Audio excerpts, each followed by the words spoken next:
আসসালামু আলাইকুম। আজকের গল্প আরশোলা এবং নিদারুণ বার্তা। লিখেছেন তারাপদ রায়। রুদ্রনারায়ণ আচার্য মহাশয় বিভাগ পূর্ব বঙ্গদেশের এমন একটি জেলায় বাস করতেন যেখানে আরশোলাকে তেলচোরা বলা হয়ে থাকে। আরশোলাই আমাদের বর্তমান গল্পের বিষয়বস্তু, তাই আগে কিছুটা ভূমিকা করে নিতে হচ্ছে। প্রথমে আচার্য মহাশয়ের পরিচয় প্রদান করা দরকার।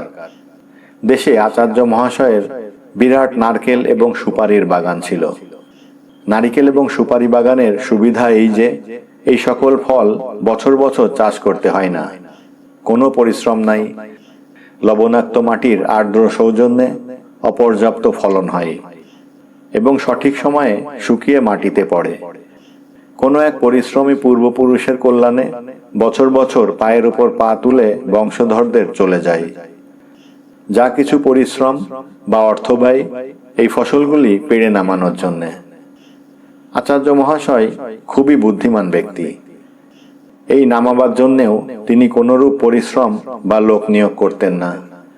যতদিন মাধ্যাকর্ষণ শক্তি কার্যকরী রয়েছে, শুকিয়ে ঝুনো হয়ে গেলেও নারকেল সুপারি আপন আগ্রহেই মাটিতে খসে পড়বে। তার জন্য অপব্যয় করা একান্তই নিরর্থক। এই সময়ে একবার তাকে আয়কর কমিশনের সঙ্গে দেখা করতে হয়। আবেদন ছিল এবার আয় ভালো হয় নাই, কিছু আয়কর পরের বছর প্রদানের অনুমতি দেওয়া হোক। আয়কর সাহেব দেখলেন লোকটি আয়কর কমাতে বলছে না, শুধু সময় চাচ্ছে। কি মনে হলো প্রশ্ন করলেন, তোমার ফসল কম হলে আয়কর কম হবে, তুমি সময় চাও কেন? আয়কর কমাবার জন্য প্রার্থনা করো। আচার্য মহাশয় ঘাড় চুলকে বললেন, ফসল ঠিক কম হয়েছে তা নয়, তবে এবার হাওয়া বড় কম। সাহেব অবাক, হাওয়া কম? আজ্ঞে হ্যাঁ। আচার্য মহাশয় জানালেন, এই হাওয়া লেগে শুকনো নারকেল সুপারি মাটিতে পড়ে। এবার সেটা একটু কম পড়েছে। এরপর কি হয়েছিল তা এই কাহিনীর বিষয় না। তবে এই একটি আগের ঘটনার উল্লেখ এই জন্যে করলাম যে এতে শ্রীযুক্ত রুদ্রনারায়ণ আচার্যের সম্পর্কে কিছু ধারণা পাওয়া যেতে পারে। দেশ বিভাগের পরে আচার্য মহাশয় প্রথমেই কলকাতা চলে আসেন। এই সময়ে টালিগঞ্জ থানায় অফিস ঘরে তার সঙ্গে আমার আলাপ হয়। আমরা ছাদে কাপড় মেলে দিলে বিকালে যখন শুকিয়ে যেত, তখন আমাদের পরবর্তী প্রতিবেশী গোপনে সেগুলি একটি হোস পাইপ দিয়ে ভিজিয়ে দিতেন। এতে বিশেষ অসুবিধার সৃষ্টি হতো এবং প্রথম প্রথম সবই সহ্য করতাম। বস্তুত বুঝতেই পারতাম না কেন আমাদের কাপড় চোপড় সারাদিনেও রোদ্রে শুকাচ্ছে না। অবশেষে একদিন আমার কনিষ্ঠ ভাগিনেও মামার বাড়ি বেড়াতে এসে নিকট প্রতিবেশীর এই রকম গর্হিত কাজ আবিষ্কার করল। আমরা উপায়ান্তর না দেখে প্রতিদিন রাতে 5 ফোড়নের তরকারি খেতে লাগলাম। সন্ধ্যাবেলায় যখন প্রতিবেশীর বাড়িতে সঙ্গীত শিক্ষক আসতেন, সেই সময় তিনি যে ঘরে বসে সঙ্গীত শিক্ষাদান করতেন, সেই মুখী আমাদের বারান্দায় যথা সমারোহে 5 ফোড়নের ব্যঞ্জন প্রস্তুত করা হতো। ব্যঞ্জনের ঝাঁজে ছাত্রছাত্রী এবং শিক্ষকদের নাসারন্ধ্রে এবং কণ্ঠদেশে যে আকুতি উপস্থিত হতো, তাতে প্রাণ ওষ্ঠাগত হলেও সঙ্গীত ওষ্ঠাগত হতো না। কিন্তু তাতেও কিছু হলো না। একদিন আমাদের অসাবধানতার সুযোগে শীতের বিকেলে তারা আমাদের লেপগুলি ভিজিয়ে দিল। বাধ্য হয়ে থানায় ডায়েরি করতে আসলাম। দেখলাম এক প্রৌঢ় ব্যক্তি প্রবল আবেগে ফুঁসছেন। তার সামনে মোটা ধুতি ও নীলকোট পরিধান করা এক ব্যক্তিকে পুলিশ ধরে রেখেছে। দ্বিতীয় ব্যক্তিটির এক হাতে বর্ষা এবং অন্য হাতে একটা প্রজ্বলিত পেট্রোম্যাক্স। কিছুক্ষণ পর বুঝলাম এই দ্বিতীয় ব্যক্তিটি প্রথম ব্যক্তির সঙ্গী বা রক্ষী। প্রথম ব্যক্তি অর্থাৎ আচার্য মহাশয় কিছুতেই সন্ধ্যাবেলায় রাস্তায় পেট্রোম্যাক্স এবং আলোকবাহক একজনকে সামনে না রেখে বের হতে পারবেন না। এ তার বহুকালের অভ্যেস। তদুপরি এর দ্বারা আচার্য মহাশয়ের মতে কোন রকম আইন ভঙ্গ হয়নি। বর্ষা অস্ত্র আইনে পড়ে না, বর্ষার ফলা মাত্র 6 ইঞ্চি, ইত্যাদি ইত্যাদি বহু যুক্তি তিনি প্রবল রোষে প্রদান করতে লাগলেন। এবং সঙ্গে সঙ্গে তৃতীয় ব্যক্তিরূপে আমাকে সাক্ষী মানতে লাগলেন। থানা অফিসার বিবেচক ছিলেন। সব শুনে তিনি আচার্য মহাশয়কে বললেন, কলকাতার রাস্তায় যথেষ্ট আলো, পেট্রোম্যাক্স কি কাজ করবে? আর এখানে রাস্তায় সাপ, শুয়োর, বুনো শেয়াল কিছুই নেই যে একজন বর্ষাবাহী লাগবে। আপনি আজ যান, কিন্তু ভবিষ্যতে এরকম করবেন না। কি ভেবে আমিও সেদিন আর থানায় কোনো ডায়েরি না করে চলে আসলাম। আচার্য মহাশয়, তার রক্ষী এবং আমি তিনজনেই একসাথে রাস্তায় নামলাম। পথে চলতে চলতে আলাপ হলো। আচার্য মহাশয় আর যেই হোক লোক খারাপ নন। তার কথাবার্তায় বুঝলাম যে তার আর কলকাতায় থাকবার মোটেই বাসনা নেই। দেশে দাঙ্গা হাঙ্গামা চলছে, সেখানেও ফেরা সম্ভব না। কলকাতারই কিছু দূরে গঙ্গা তীরে কোথাও বাড়ি করে বাকি জীবনটা কাটিয়ে দিতে চান। কি কারণে জানি না, আচার্য মহাশয় আমার সাথে যোগাযোগ রক্ষা করতেন, এখনো করেন। নিয়মিত তার খবর পাই। আচার্য মহাশয় সম্পর্কে এই পর্যন্ত পাঠ করে যদি কারো কোনো ভুল ধারণা হয়ে থাকে যে তাকে এখনই বলে রাখা ভালো। আচার্য মহাশয়ের বুদ্ধির অভাব কখনোই ছিল না। বর্ধমানের দিকে গঙ্গার ধার ঘেঁষে বিঘা দেড়েক জমি নিয়ে বাড়ি প্রস্তুত করলেন।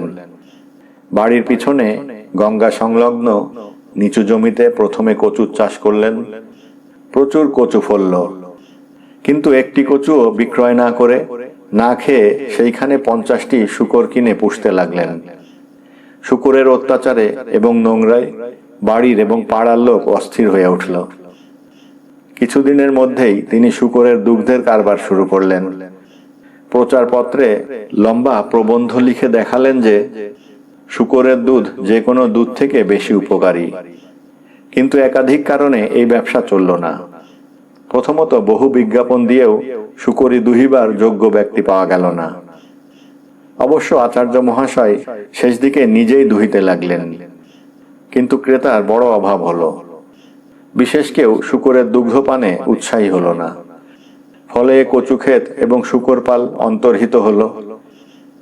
এইবার ওই নিচু জমিতে তিনি পেঁপে গাছ লাগালেন। প্রচুর ফলল। কাঁচা পেঁপেগুলি কেটে রোদ্রে শুকিয়ে তারপর চূর্ণ করে এক প্রকার মশলা প্রস্তুত করা হলো। নাম দেওয়া হলো হজমি মশলা। এই দুষ্ট পাকস্থলীর দেশে সেই মশলা কেন যে জনপ্রিয় হলো না তা অনুধাবন করতে একান্তই ব্যর্থ হয়ে আচার্য মহাশয় প্রায় ভগ্ন হৃদয় হয়ে পড়লেন। শূকরের দুধ এবং হজমি মশলা উভয় দ্রব্যই আমাকে খেতে হয়েছিল। আচার্য মহাশয়ের অনুরোধ এবং আগ্রহে আমি তার বাড়িতে একাধিকবার গিয়েছি।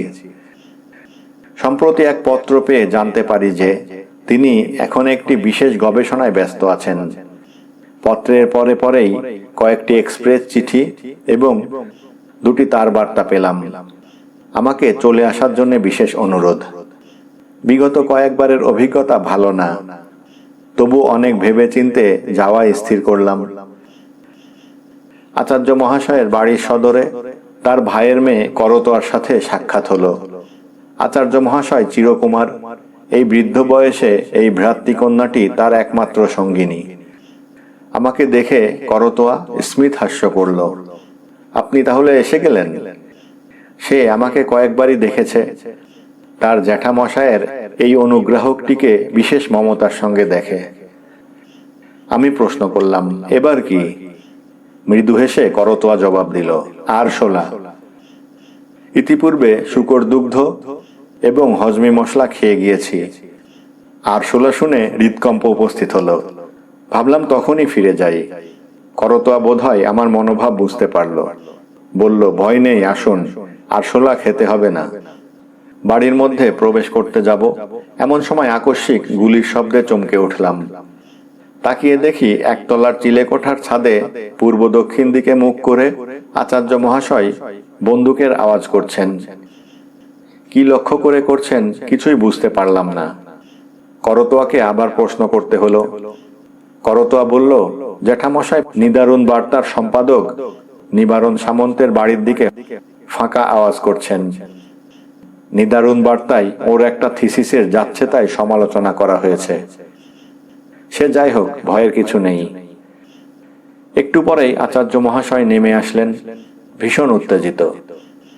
সেই টালিগঞ্জ থানায় প্রথম দিন যেরকম দেখেছিলাম, আমাকে দেখে কিছুটা শান্ত হলেন। কিছুক্ষণ কুশল প্রশ্নাদি করে ভিতরের ঘরে গিয়ে একতাড়া কাগজ নিয়ে আসলেন। তারপরে করতোয়াকে ডাকলেন। করতোয়া মা, এটা একবার পড়ে শোনাতো। পিতৃব্যের আজ্ঞাতে আমার দিকে তাকিয়ে একটু মুচকি হেসে নিয়ে করতোয়া পড়তে লাগলো। প্রবন্ধটির নাম কেশচর্চা এবং আরশোলা। অত দীর্ঘ প্রবন্ধ উদ্ধৃত করে লাভ নেই, সারাংশটা এইরকম। আরশোলাকে কোথাও কোথাও তেলচোরা বলা হয়ে থাকে। এর কারণ হলো এই যে এটা ঘুমন্ত অবস্থায় মাথা থেকে তেল শুষে নেয়, অনেক সময় চুলও খেয়ে ফেলে। যে স্থানে চুল খায় সেখানে আর চুল গজাতে চায় না, এটা প্রায় সকলে জানেন। আরশোলার যখন এরকম প্রকৃতির পরিচয় মানুষ মাত্রেই জ্ঞাত আছেন, একে অনায়াসেই মানুষের কাজে নিয়োগ করা যেতে পারে। রজক, ক্ষৌরকার ইত্যাদি বাবদ প্রত্যেক বাসায় এদেশে যথেষ্ট ব্যয় করতে হয়। কিন্তু বিলাত ইত্যাদি দেশে কাপড় কাচিবার যন্ত্র, এমনকি দাড়ি কামাবার বৈদ্যুতিক যন্ত্র আবিষ্কার হয়েছে। আমাদের দরিদ্র দেশের পক্ষে এইগুলি খুব ব্যয়সাধ্য, সকলের ব্যবহার করার আর্থিক যোগ্যতা নেই। জীবজন্তুকে শিক্ষিত করে নানাবিধ কাজ করিয়ে নেওয়া যায়। বানর, হাতি, ঘোড়া, কুকুর, এমনকি পাখিও নানা কাজ করতে পারে। আরশোলাকেও উপযুক্ত ট্রেনিং দিতে পারলে তার দ্বারা কোনো কাজ অসম্ভব না। যথাসময়ে মাথায় ছেড়ে দিলে, উপযুক্ত পরিমাণে চুল খেয়ে নিলেই চুল কাটার কাজ হয়ে যাবে। প্রথম দিকে শিশুদের মাথায় ছেড়ে এবং গায়ে সুতা বেঁধে মাথায় ঠিকমতো চালালে পরে ভালো কাজ পাওয়া সম্ভব। এক একটি আরশোলা গড়ে 9 মাস বাঁচে, অর্থাৎ একটি সামান্য আরশোলা 9 বার চুল কাটা এবং 270 বার, যারা দৈনিক দাড়ি কামান তাদের জন্যে দাড়ি কামানোর খরচ বাঁচাতে পারবে। করতোয়া যখন প্রবন্ধটি পাঠ করছিল, প্রত্যেক অংশ শুনতে শুনতে আচার্য মহাশয়ের মুখভাব উজ্জ্বল হয়ে উঠছিল। আমার প্রায় কিছুই বলার ছিল না, শুধু জানতে চাইলাম এইরূপ ট্রেনিং প্রাপ্ত কোনো আরশোলা। আচার্য মহাশয় আমাকে বাক্য সম্পূর্ণ করতে দিলেন না। একটি কাঁচের বাক্স বারান্দা থেকে নিয়ে আসলেন। তাতে 10-15টি আরশোলা এবং একটি প্লেটে অল্প একটু দুধ আছে। আমি জিজ্ঞেস করলাম, প্লেটে কি দুধ? উপরের ছাদে আর একটি খাঁচা আনবার জন্য আচার্য মহাশয় উঠে গিয়েছিলেন। করতোয়া ছিল, সেই জবাব দিল, হ্যাঁ, দুধ খেলে ওদের বুদ্ধি হবে। আচার্য মহাশয় ঘরে ঢুকতে ঢুকতে করতোয়ার কথা ধরলেন। দুধ হলো স্নেহ পদার্থ, এতে বুদ্ধি হবে। তবে তেলই ওদের খাদ্য, তবে সেটা দিলে মাথার চুলের তেল আর ওরা খেতে চাইবে না। সন্দেহ নেই, অকাট্য যুক্তি। কিন্তু স্থানীয় পাক্ষিক নিদারুণ বার্তার মূর্খ সম্পাদক নিবারণ সামন্ত আচার্য মহাশয়ের এই গবেষণাকে পাগলামি বলে হাসি তামাশা করেছে। আজ সকালেই নিদারুণ বার্তার বর্তমান সংখ্যা আচার্য মহাশয়ের হাতে এসেছে। পাঠ করেই ছাদে উঠে নিবারণ সামন্তের বাড়ির দিকে মুখ করে 3 বার বন্দুকের ফাঁকা আওয়াজ করেছেন। আরশোলার বুদ্ধি এবং নিবারণ সামন্তের বুদ্ধির অভাব বিষয়ে আচার্য মহাশয়ের সঙ্গে সেই দিন সারা দুপুর আলোচনা করে বিকেলে করতোয়ার সঙ্গে গঙ্গা তীরে ভ্রমণ করে সন্ধ্যাবেলা ফিরে আসলাম। কথা দিয়ে আসলাম, সপ্তাহ 2-এর মধ্যে আবার আসব, আরশোলা দিয়ে চুল কাটিয়ে যাব। ততদিনে আরশোলাগুলি উপযুক্ত শিক্ষিত হবে, এই রকমই আশা ছিল। কিন্তু 2 সপ্তাহ লাগলো না। আচার্য মহাশয় গুরুতর অসুস্থ। করতোয়ার নামে প্রেরিত এক তার পেয়ে 7 দিনের মধ্যে আরেকবার যেতে হলো। আচার্য মহাশয়ের বিরূপ সমালোচনা করার পর নিবারণ সামন্ত একটু মর্মপীড়ায় ভুগছিলেন। তাছাড়া নিদারুণ বার্তার 9 জন ক্রেতার মধ্যে আচার্য মহাশয় একজন। তাই তিনি একদিন আচার্য মহাশয়ের সঙ্গে একটি আপোষ রফায় আসবেন, সেটা মনস্থ করে তার বাড়িতে আসেন।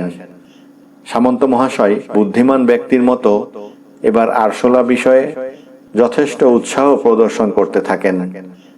সামন্তকে দেখে আচার্য মহাশয় প্রথমে উত্তেজিত হলেও পরে তার আচরণের পরিবর্তন দেখে তাকে যথেষ্ট সৌজন্য প্রদর্শন করেন। আরশোলাগুলিকে কিভাবে শিক্ষা দেওয়া হবে তা খাঁচা খুলে দেখাতে যান। কিন্তু ইতিমধ্যে দুধ, ক্ষীর ইত্যাদি স্নেহ পদার্থ খেয়ে আরশোলাগুলি যে ভীমরুলের প্রকৃতি ধারণ করেছে এটা সামন্ত বা আচার্য মহাশয় কেউ অনুমান করতে পারেননি। খাঁচা খোলা মাত্র 15টি দুর্দান্ত আরশোলা তাদের দুজনের ওপর ঝাঁপিয়ে পড়ে। করতোয়া ঝাঁটা নিয়ে ছুটে না আসলে সেদিনই বোধহয় এই দুজনকে আরশোলার দংশনে প্রাণ ত্যাগ করতে হতো। বর্তমানে সামন্ত ও আচার্য মহাশয় দুজনেই স্থানীয় হাসপাতালে পাশাপাশি শয্যায় চিকিৎসিত হচ্ছেন। দুজনেরই মুখ এত ফুলে গিয়েছে যে প্রথম দর্শনে কে নিবারণ সামন্ত আর কে রুদ্রনারায়ণ আচার্য তা ঠাহর করা কঠিন। করতোয়াকেও একটি আরশোলা দংশন করেছিল, তার বিশেষ কিছু হয়নি, শুধু গলার কাছটা কিছুটা রক্তিম এবং স্ফীত হয়েছে। ধন্যবাদ।